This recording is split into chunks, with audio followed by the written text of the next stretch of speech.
नमस्कार, आपके साथ मैं हूं सुखवीर। आप देख रहे हैं आपका अपना चैनल भिवानी हलचल। और आज की खबरें इस प्रकार से।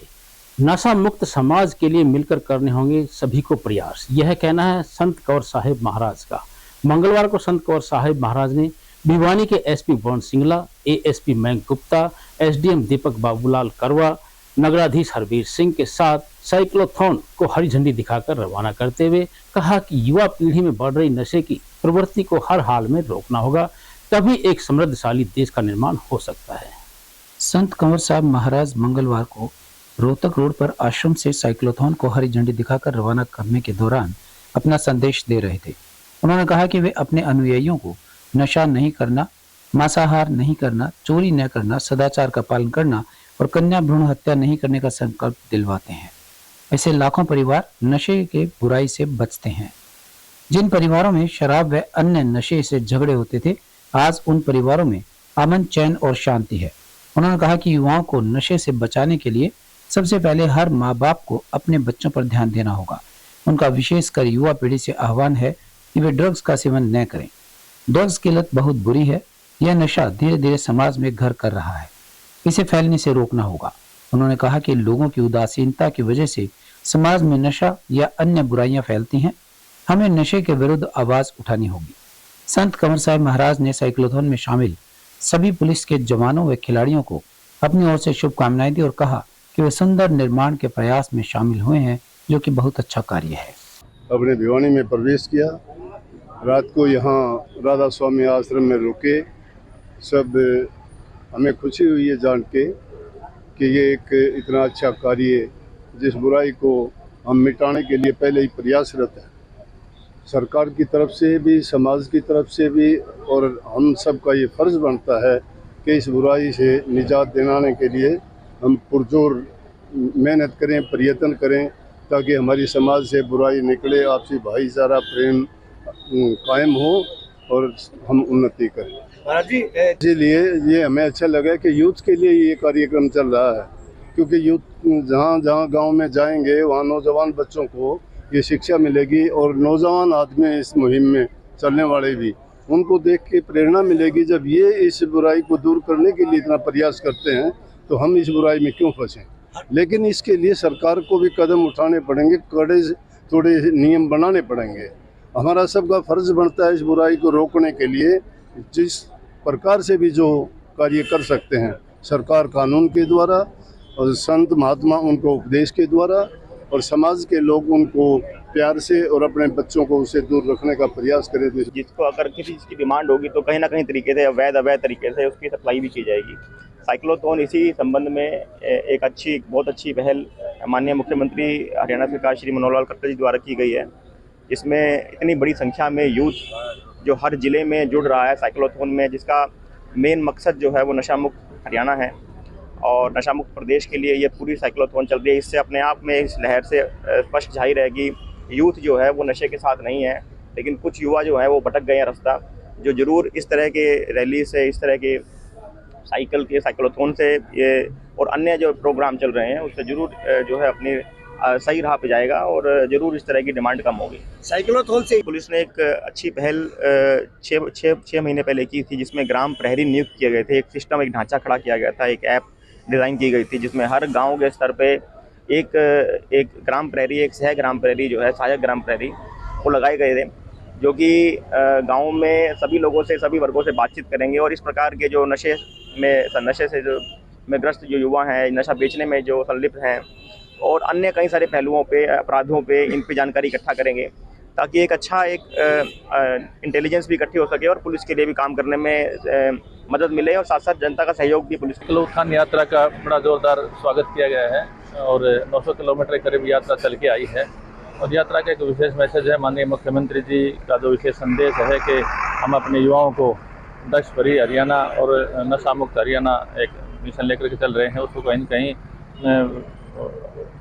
प्रत्येक महीने को उनको इस प्रकार की यात्रा चलती रहे ताकि लोगों में उसका उत्साह बना रहे।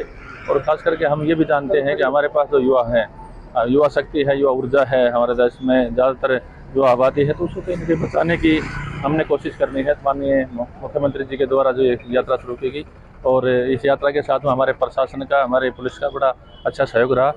जिले के सरकारी स्कूलों को प्राथमिक उपचार के सामान के साथ अग्निशमन यंत्रों को रखना होगा सही हालत में, यह कहना है जिला शिक्षा अधिकारी नरेश मेहता का। सुरक्षा से संबंधित सभी जानकारियां प्रदान करते हुए उन्होंने कहा कि विभाग द्वारा इस उद्देश्य की पूर्ति के लिए सभी विद्यालयों के मुखियाओं को ग्रांट प्रदान की जा चुकी है।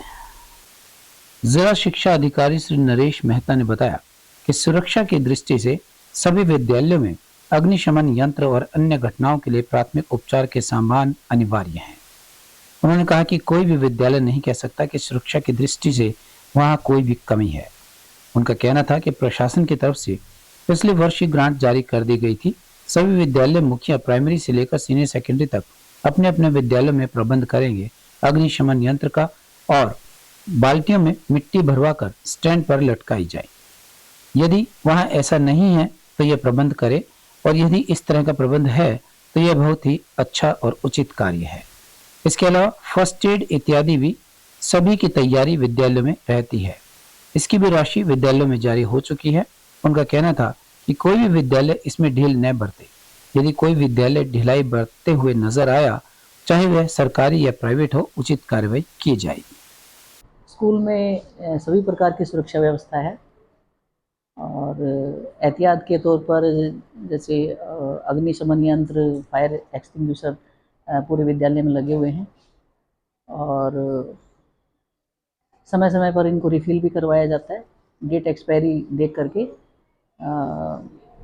और पूरा स्कूल जो है इन यंत्रों से सुरक्षित है और बाकायदा चेक किया जाता है एक्सपायरी डेट को। और हर साल ग्रांट भी मिलती है हमारे को। पिछले साल 2000 ग्रांट आई थी भरवाने के लिए सिलेंडर्स को और हमने वो भरवाए थे।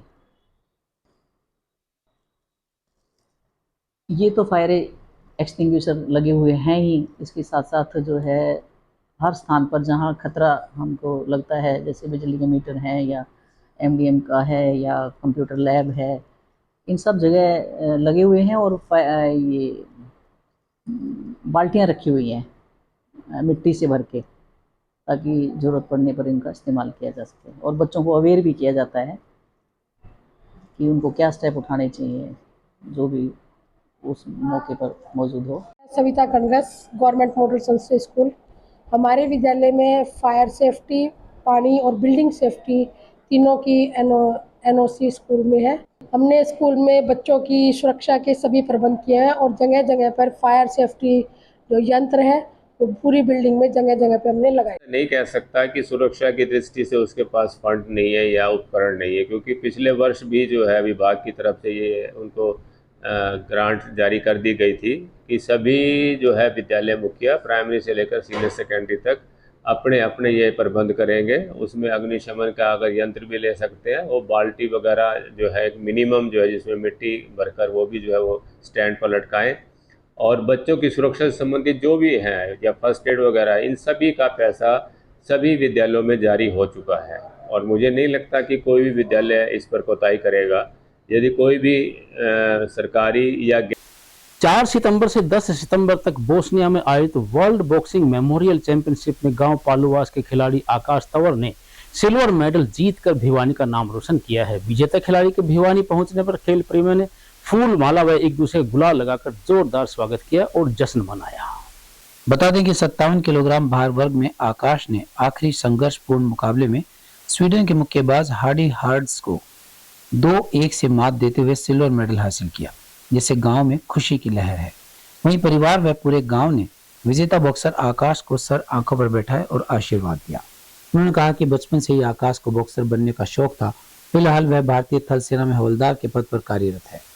बॉक्सर आकाश ने कहा कि वह गोल्ड मेडल के लिए कड़ी मेहनत करेंगे और आगामी चैंपियनशिप में गोल्ड मेडल हासिल करेंगे।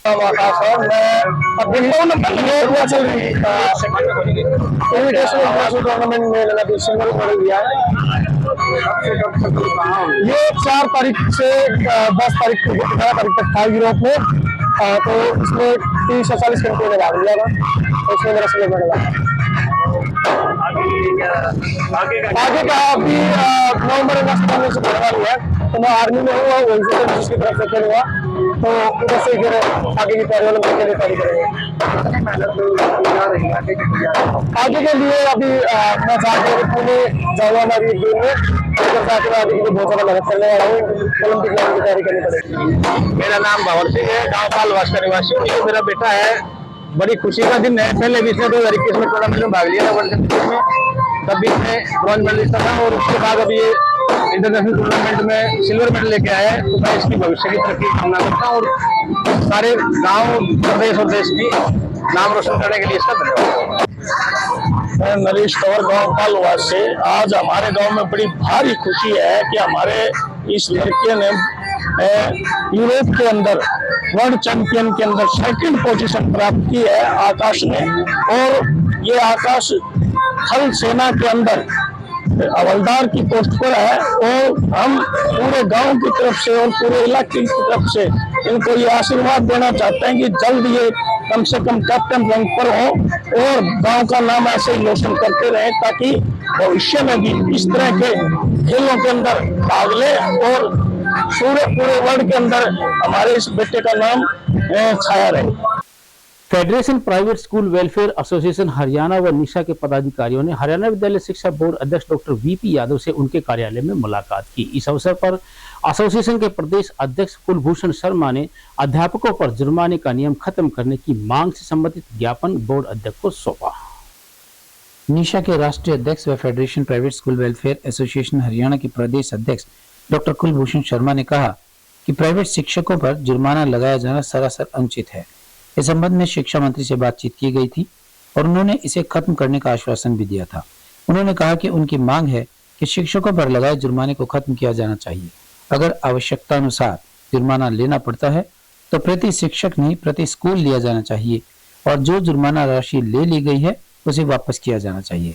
ऐसा करने से सरकार और निजी विद्यालयों के बीच सहयोग की भावना विकसित होगी और इसका फायदा देश के शिक्षकों को होगा। उन्होंने कहा कि हरियाणा विद्यालय शिक्षा बोर्ड के चेयरमैन से मांग की गई है कि बोर्ड के सेंटर प्राइवेट स्कूल्स के सेंटर नजदीक होने चाहिए। इस पर चेयरमैन ने आश्वासन दिया है कि वह इसके लिए हर संभव प्रयास करेंगे। सेंटर दूर सिर्फ उसी सूरत में किए जाएंगे जब सेंटर नजदीक उपलब्ध नहीं होंगे। सरकारी और प्राइवेट विद्यालय में कोई पक्षपात नहीं होगा। पानी आने का प्रमुख मुद्दा ये था कि बहुत सारे हमारे स्कूल्स थे जिनके अध्यापकों की एग्ज़ाम में ड्यूटी लगी थी और प्राइवेट स्कूलों की जो सिस्टम है उस पर प्राइवेट टीचर्स जो हैं कई बार जो है अचानक नौकरी छोड़ जाते हैं या और भी कई कारण होते हैं जिसकी वजह से वो अपनी ड्यूटीज़ नहीं दे पाए।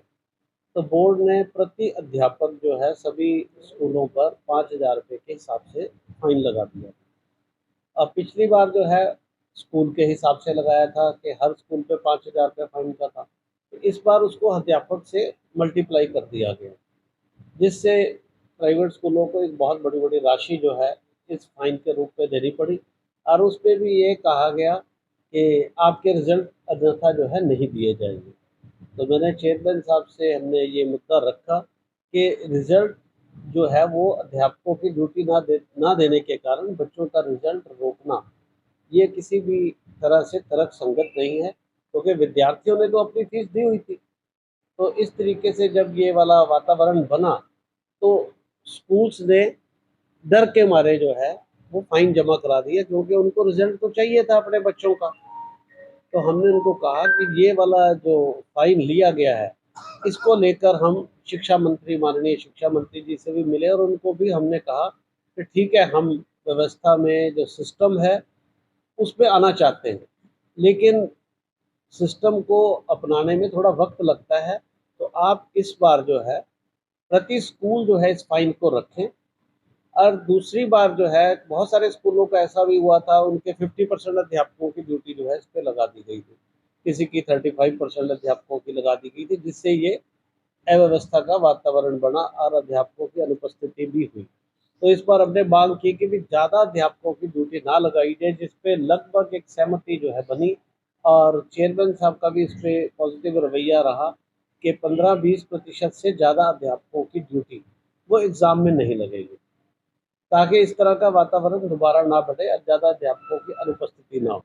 और बहुत सारे स्कूलों को ये है 30-30, 40-40 हज़ार रुपये भी फाइन ये देना पड़ा। तो हमने कहा कि ये फाइन जो है स्कूल के हिसाब से ही हो, और दूसरा इसके नाम पर जो ये मार्कशीट्स रोकी गई है, अभी भी कुछ की रोकी हुई हैं, तो उनको तुरंत रिलीज़ किया जाए। और ये प्रथा गलत है कि हमें जो है नैतिक प्रक्रिया ही अपनानी चाहिए जो सही हो, और प्राइवेट स्कूल इस पे साथ देने को तैयार है। तो हमने कहा कि इस वर्ष का जो फाइन है वो प्रति स्कूल के हिसाब से लिया जाए, जो बाकी का फाइन ले लिया गया है उसको भी बोर्ड वापस करे, ताकि एक अच्छा मैसेज स्कूल संचालकों में जाए और बोर्ड और जो स्कूलों का रिश्ता है वो मधुर बने, क्योंकि मधुर रिश्ते से ही शिक्षा और परीक्षा प्रणाली में जो है सुधार किया जा सकता है। और हमारे बोर्ड चेयरमैन का रवैया भी इस समय सकारात्मक है, तो इस सकारात्मक माहौल को हमें आगे बढ़ाना चाहिए, ताकि जो बोर्ड में सुधार की प्रक्रियाएं चल रही है वो मिलजुल कर हम जो है उसको दृढ़ कर सकें और परीक्षा प्रणाली को बेहतर कर सकें। और दूसरा हमने और भी एक सुझाव दिया कि जो परीक्षा केंद्र हैं वो अधिकतर पहले क्या होता था कि गांव के अंदर गवर्नमेंट स्कूल का सेंटर गवर्नमेंट स्कूल बन जाता था, अब प्राइवेट स्कूल्स को दूर सेंटर बन जाते थे। तो इस पर भी बोर्ड चेयरमैन ने बहुत अच्छा रुख अपनाते हुए इस नीति में इस बार परिवर्तन करने की बात कही है कि आपको इस पर दिक्कत नहीं आएगी। और उनका एक सुझाव है कि कैसे नकल को रोका जाए और लोगों को दूर भी ना जाना पड़े। उन्होंने कहा गवर्नमेंट स्कूल का सेंटर सरकारी स्कूल और सरकारी स्कूल का गवर्नमेंट स्कूल जो है अगर बनता है तो इस पे दोनों की सहमति इस प्रकार से भी। हरियाणा के स्कूल शिक्षा निदेशालय के द्वारा शैक्षणिक सत्र 2024-25 में दाखिला लेने वाले पहली कक्षा के विद्यार्थियों के लिए न्यूनतम आयु सीमा को 6 वर्ष तक कर दिया है। यह जानकारी देते हुए जिला शिक्षा अधिकारी नरेश मेहता ने बताया कि वर्ष 2023-24 में निदेशालय द्वारा सरकारी व निजी स्कूलों में दाखिले की सीमा 5 वर्ष 6 महीने रखी गई थी। हरियाणा में विद्यालय शिक्षा निदेशालय ने एडमिशन की उम्र बढ़ा दी है। यह कहना था जिला शिक्षा अधिकारी श्री नरेश मेहता का।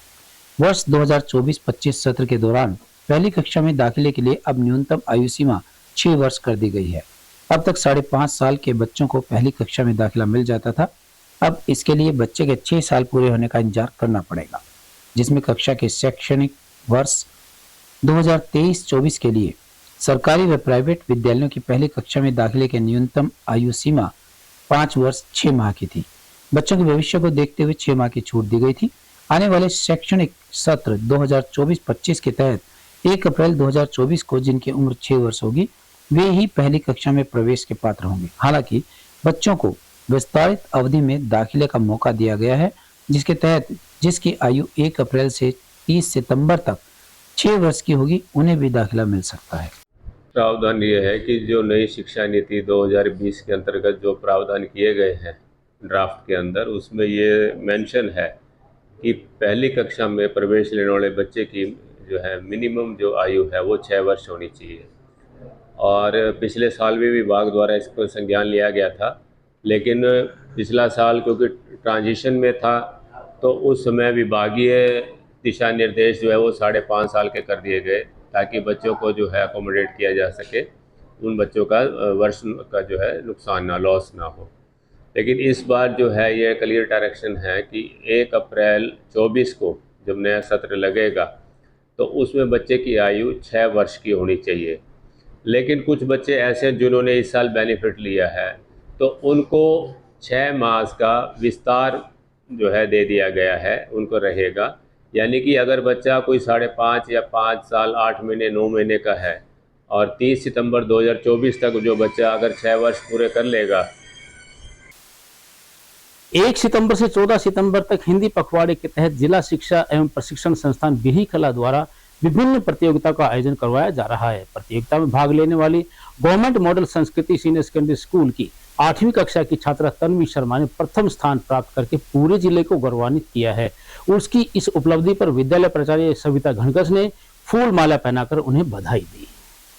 व्याकरण आधारित प्रश्नोत्तरी प्रतियोगिता में राजकीय मॉडल संस्कृति वरिष्ठ माध्यमिक विद्यालय की कक्षा 8 की छात्रा तन्वी शर्मा पुत्री श्री गोपाल शर्मा ने जिले भर में प्रथम स्थान हासिल किया और विद्यालय को गौरवान्वित किया। तन्वी शर्मा की इस उपलब्धि पर प्रार्थना सभा में प्राचार्य सविता घनघस ने विद्यार्थी को बधाई दी और फूल माला पहनाकर सम्मानित किया। इस अवसर पर विद्यालय की प्राचार्य सविता घनघस ने विद्यार्थियों को पढ़ाई के साथ साथ अन्य गतिविधियों में भाग लेने के लिए प्रेरित भी किया। तन्वी शर्मा को तैयारी करने वाले अध्यापकों की भूरी भूरी प्रशंसा भी की गई। मैं तन्वी शर्मा, मैं राजकीय मॉडल वरिष्ठ माध्यमिक विद्यालय भिवानी में पढ़ती हूँ। मैं कल डाइट भिरिकला में एक प्रतियोगिता थी हिंदी व्याकरण की, उसमें गई थी। वहाँ पे जिले भर के बच्चे आए थे और मैं भिवानी जिले में प्रथम स्थान पर आई। बच्ची बहुत ही होनहार है और 1 सितंबर से 14 सितंबर तक हिंदी पखवाड़ा मनाया जा रहा है, जिसके अंतर्गत ये तन्वी शर्मा है, डॉटर ऑफ गोपाल शर्मा, व्याकरण प्रश्नोत्तरी में जिले भर में प्रथम स्थान प्राप्त किया है। इसकी उज्जवल भविष्य के हम बहुत बहुत शुभकामनाएं भी। प्राचार्य Savita Ghanghas, government model Sanskrit school Bhiwani. पिछले कुछ गत दिनों से हम जो हिंदी पखवाड़ा 1 सितंबर से 14 सितंबर तक मनाया जा रहा है, उसमें हमारे विद्यालय की 8वीं कक्षा की छात्रा तन्वी शर्मा जो उसने कि पहले तो ब्लॉक लेवल पे उसने प्रथम स्थान प्राप्त किया और अब उसने पूरे जिले भर में हिंदी व्याकरण प्रतियोगिता में प्रथम स्थान प्राप्त किया। इसके लिए मैं इनकी इंचार्ज को और इस बिटिया को बहुत बहुत बधाई देती हूँ और इसके उज्जवल भविष्य की कामना। मंगलवार सुबह उपायुक्त कार्यालय के बाहर जब एक व्यक्ति का शव फंदे पर लटका हुआ मिला तो पूरे क्षेत्र में सनसनी फैल गई। सूचना पाकर पुलिस ने मौके पर पहुंचकर शव को अपने कब्जे में लेते हुए मृतक वेद सिंह का पोस्टमार्टम जिला सामान्य अस्पताल में करवाया। बहरहाल पुलिस के जांच अधिकारी मामले की जांच कर रहे हैं। बता दें कि 1858 में अंग्रेजों के द्वारा गांव रोहनाथ की जमीन को नीलाम कर दिया गया था। गांव रोहनाथ की जमीन का रिकॉर्ड मांगने के एवज में मोर्चा धनरारत था। कल सुबह प्रधान वेद सिंह ने आत्महत्या कर गलत कदम उठा लिया। मोर्चा सदस्यों ने प्रशासन पर हैरेसमेंट का आरोप लगाते हुए मांगों पर गौर कर उन्हें पूरा करने की बात कही है। वहीं पुलिस ने बताया कि सूचना मिली थी कि एक व्यक्ति का शव फांसी के फंदे पर लटका हुआ है।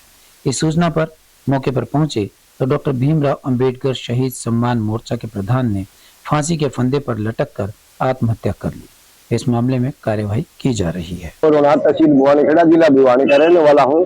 हमें लगभग 5.5 महीनों से गांव की मांगों को लेकर ये डीसी ऑफिस के सामने धरनारत थे। इन्हीं मांगों को लेकर बार बार गांव की मांगों को लेकर बार बार डीआरओ से, कानूनगो से, डीसी साहब से मिलते रहे। अबे हमें आरटीआई भी लगाई थी, हमें ये जो सरकारी डॉक्यूमेंट्स है ना गांव के, ये हमें दे दीजिए। इसके अंदर प्रशासन आनाकानी करता रहा। इस कारण से इस वेद सिंह एज ए प्रेसिडेंट होने के नाते इसका मानसिक परेशानी प्रशासन की तरफ से थी।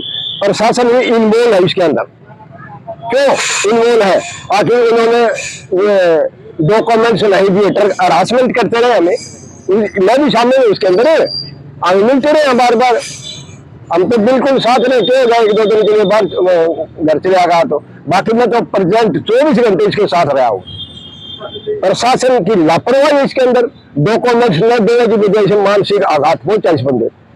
किस पद पे सर ये जो गांव की यूनियन बनाई हुई है? ये डॉक्टर भीमराव अंबेडकर शहीद सम्मान मोर्चा के प्रधान थे।